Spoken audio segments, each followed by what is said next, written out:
What's up guys, it's me Lego Paradise here, and today I'm going to show you my Lego working waterfall. Not only does this look like a waterfall built into the side of a mountain, but it also functions like one as well. I've designed a special mechanism which allows this waterfall to have a continuous flow of Lego water. So using transparent blue 1x1 round studs to represent water, it starts off all the way at the top of the waterfall and then falls down into the lake at the base of the mountain, where this water is then recycled and transported all the way back up to the very top to begin this cycle again.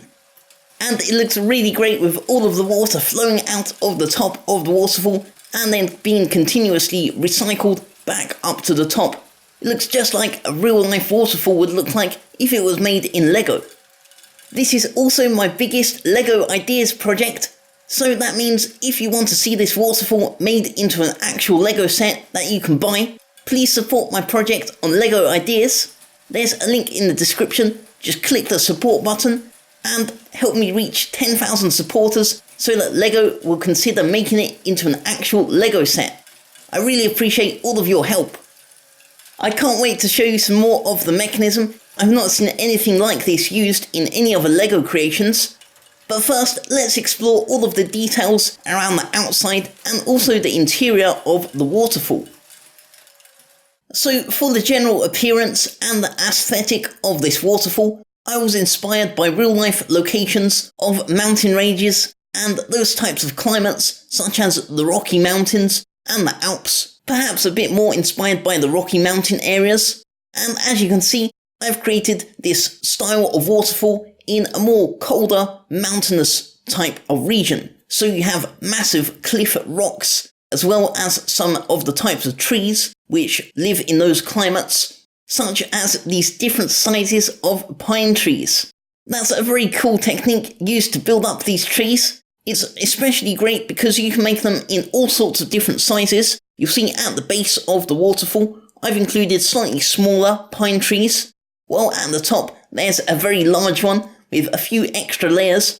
And if you want to build one of these yourself, I have actually made a how to build tutorial on this design of tree for my how to build a Lego Christmas tree video, so I'll leave a link to that in the description so you can build one for yourself. So let's take a closer look and start by exploring all of the details around the base of this mountain. Because obviously, in real life this would be built into a much bigger mountain, but for this Lego creation, I've recreated a slice of the mountain, just the main part with the main waterfall itself, surrounded by the two cliff rocks on either side. I think that works out really well. It's really clear what it is, even though this is only a 32 by 32 stud creation. So it's all nice and compact, and all of the areas are filled up with plenty of detail.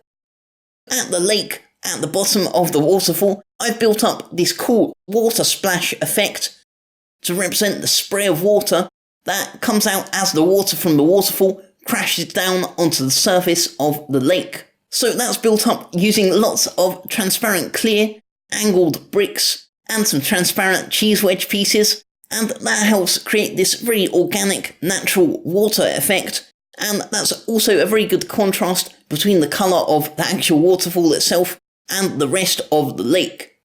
You'll also notice how the centre of the lake is angled downwards, so that basically whenever a water stud from the waterfall hits the surface, it gradually falls down into the centre, into one central location, where it moves on to the next part of the mechanism. So you can see what I mean. Here's what it looks like with some water actually hitting the surface of the middle of the lake and falling down past that opening in the side there. So that's a very cool technique that doubles as being functional while also looking nice. The rest of the lake is a bit more simple. That's just built up with a whole bunch of 1x2 transparent blue studs backed up by some blue plates. They're arranged in the rough circular shape of the beginning of a massive lake. And I think this looks especially good with the landscaping of the grassy hills and the bits of rocks also circling the lake and just going around it, helping to build up that natural lake shape. You also have a few rocks at the front of the lake, and these are just rounded up. because the idea is those rocks have become smooth over time as the water comes crashing down and gradually erodes the rocks into the smooth, round shapes that they are at the moment. And then the rest of the grass and land around it is also smoothed in a similar way. So then over on the left here, past the 2 pine trees, is the entrance to the old mine.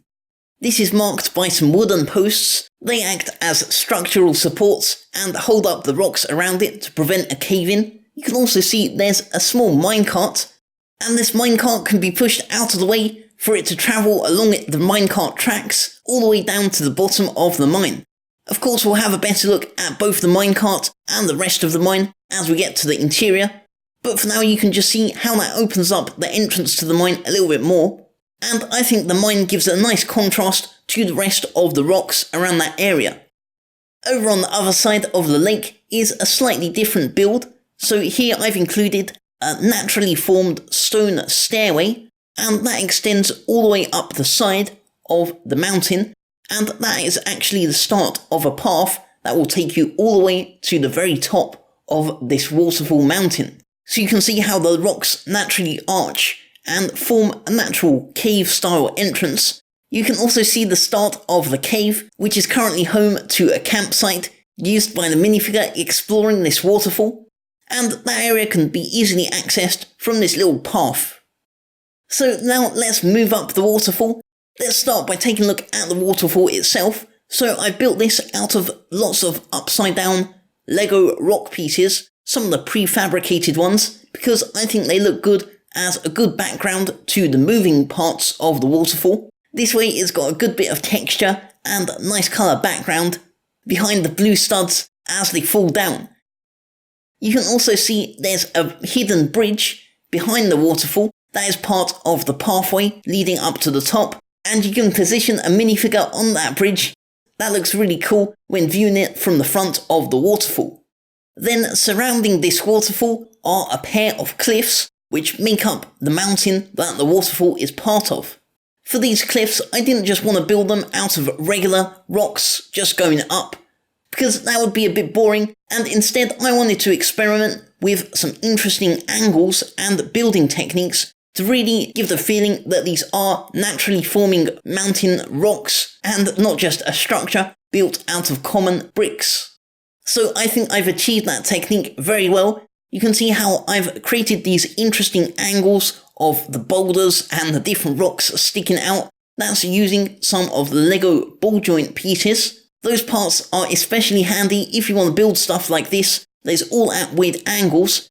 I've also mixed in some studs not on top building techniques just for good measure. And then the rest of this mountainside structure is just built normally using more traditional Lego rock building techniques, but I think they're combined really nicely and the end result is just perfect. You can see I've achieved some great variation on both sides of this structure.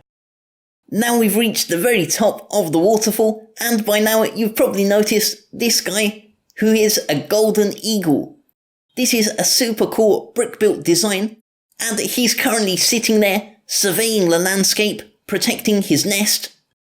And since this golden eagle build uses some movable wings, you can even pose him so it looks like this eagle is flying. So that's a very cool design, and the nest is pretty good as well. I've made it look like it's built out of a bunch of different sticks and twigs using a Lego Indiana Jones whip piece with this rounded white piece in it to represent an eagle's egg.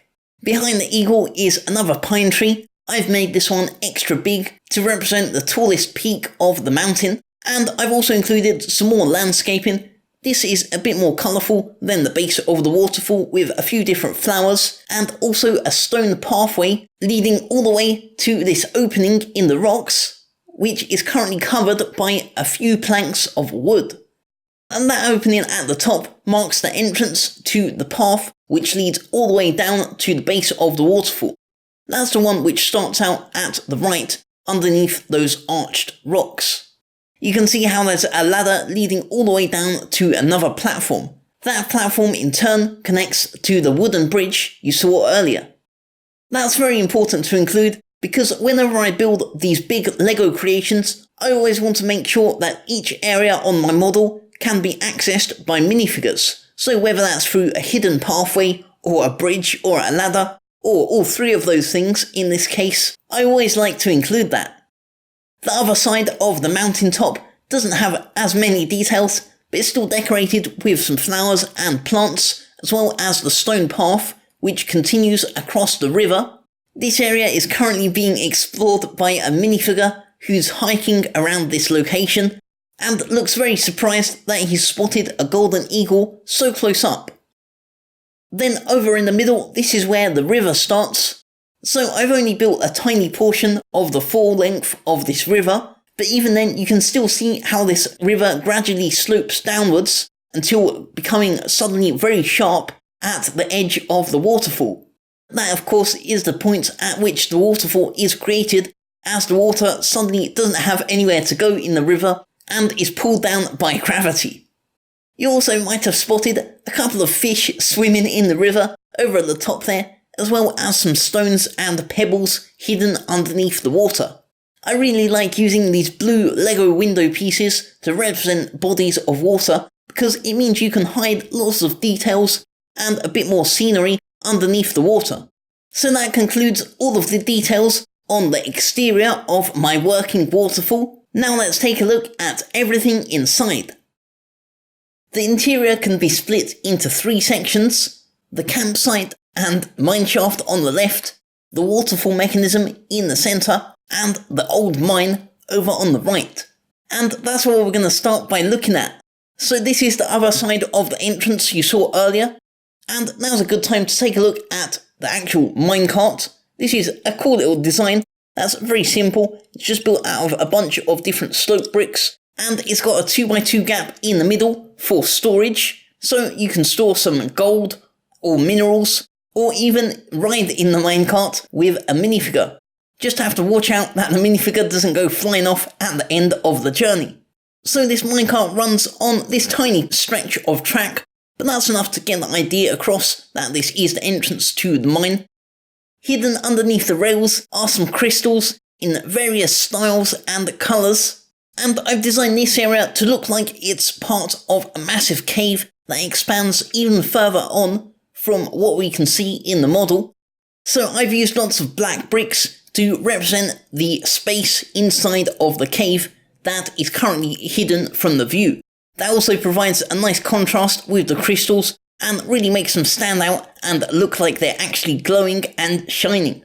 Then you can see some more of the rock details that the end of the minecart track and the platform next to it is built on, because this is supposed to be a man-made mine that's integrated into the rest of the cave. So I've combined both the man-made wooden structures with the naturally formed rocky cave structures to create this really interesting combination and blend of different styles, which I think works perfectly and is just like the appearance of this old mine that I was going for. Back towards the entrance, you also have a lantern that hangs above the entrance to illuminate the area. As for the rock formations, I've built in some stalactites and stalagmites hanging down and coming up from the floor. They've turned out really well. I've actually made the big stalactites and stalagmites out of some Lego jet engine pieces. That's how I achieved the pointed column shape that you see on the two biggest stalactites, and then some various other different cone pieces and the bricks to recreate the smaller stalactites. This part of the cave sits underneath another wooden platform on the top, and that is where the ladder, which you saw earlier, that goes all the way out of the top of the mountain, that's where that is located there. You can also get a better view of that wooden bridge that goes all the way over to the other side. That's not the only way to access the other side of the interior. You also have some steps down at the bottom of the mine, also designed to look like old wooden steps that have been there for a long time, and that leads into a mine shaft.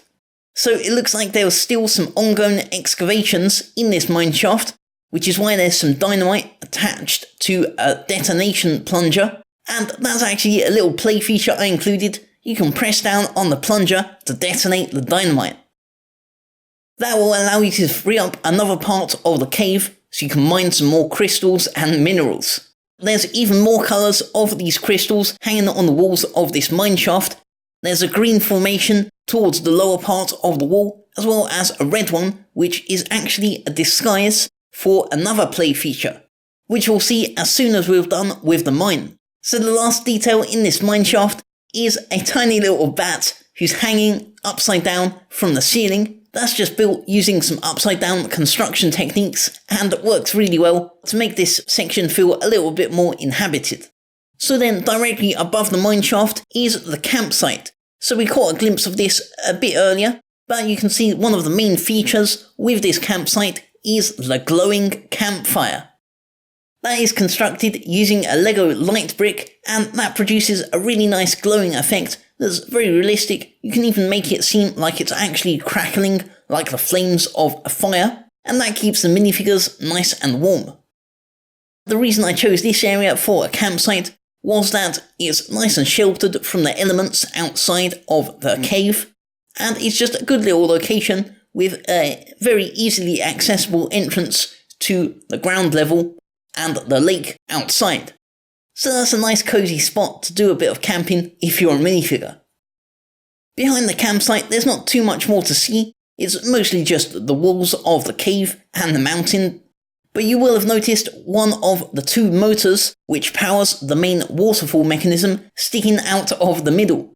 So let's take a better look at that mechanism and see how exactly this working waterfall actually works. To get a better view of this whole structure, I've removed the mountain outside. That's pretty easy to remove. You only have to lift up a few parts, like the actual waterfall stream of water and the minecart track. Then the whole front section comes off easily in one piece. So with that whole bit removed, we can get a much clearer view of the whole mechanism. So I've included as many windows as possible so you get a good view of how the mechanism actually works. But we're going to start over at the base of the waterfall. So if you remember, this is where the lake converges into a single point, and that's what this angled window piece is for. You'll see it much better when we add some studs, but first I want to talk you through how it actually works. So basically the studs fall down and roll onto a conveyor belt, which leads up into the next part of the mechanism, which is the part that transports the water vertically. So this is a super cool and very unique technique, which I came up with only through a lot of experimentation on the various ways which I could use to actually transport these Lego water studs upwards. Because it's easy enough to transport them sideways, you just use a regular conveyor belt, how it's supposed to be attached normally, but to transport them vertically is a little bit trickier, because there's not too many solutions you can do that in a compact way. So the way I ended up doing it is by using some more conveyor belts, although this time the conveyor belts themselves are also vertical. So the way this works, if we look at the middle conveyor belt as an example, you can see that it includes this dip at the bottom, this nice round curved arch section. That is where the water collects. Then as the conveyor belt is going along, it scoops up the water with the treads of the conveyor belt, and the water is pushed up the top of the conveyor belt as the treads move upwards against the wall on the other side. It's really easy to understand this by seeing it with some actual studs inside the system, and you can see once the studs reach the top, they fly out and continue onto the next part of their journey. So this is the same for the conveyor belt down below, it's just this middle one is a bit easier to see what's actually happening. So sometimes the studs miss when they reach the top, but that's not a problem, because with this mechanism they simply fall back down again, ready to be recycled and have another attempt at reaching the top. I think that's a very good solution, because this way even if the studs don't make it the first time, they'll eventually reach the top and continue the waterfall cycle. Overall, I'm very happy that I've managed to make this work in such a compact location. Really, the mechanism is actually quite small. The main part is only 5 studs wide and just over 16 studs long, so it is actually very compact, and you could make this a whole lot more smaller if you didn't want to include the rest of the mountain details around the actual waterfall. As for the actual Technic construction, it's actually very simple. because I am just using 2 motors directly connected to each of the vertical conveyor belts. So they are just going the full speed of the regular motors, and there's no need for complicated gear mechanisms or gearing up or down or anything like that. Then I've also included a 3rd motor to power the horizontal conveyor belt that transports the studs back to the start of the lifting mechanism. All of these motors and LEGO Power Functions components are connected to a battery box that is neatly hidden away underneath the mineshaft, and that means it's very easy to access it and switch the mechanism on and off. With the front of the waterfall back in place, this whole waterfall is complete and works a whole lot more reliably than when the front bit is removed, because even though it does function just on its own with no other side supports or decoration, having the front with the leg that angles downwards definitely helps to catch a lot of studs and recycle the waterfall to keep it functioning for a very long time. And the end result that it produces is a super cool and very unique effect. So I hope you enjoyed this working LEGO waterfall, and if you did, please support this project on LEGO Ideas. It's really quick and simple to do so. Just click the link in the description to head to the LEGO Ideas page, then sign in to your LEGO account and click the support button to add your support and show LEGO that you want to see this made into an actual LEGO set. I really appreciate all of your support, and a big thank you to all of my supporters. I also recommend checking out and supporting my other LEGO Ideas projects, which include a collection of working LEGO arcade machines and a mini motorized racetrack with driving cars. I've spent a lot of time building and designing this working waterfall, so I'd really appreciate it if you could share this video and get your family and friends to support my LEGO Ideas project as well. And also give the video a like, leave a comment, and subscribe to my YouTube channel for more LEGO creations. I'll see you guys next time, and thanks for watching.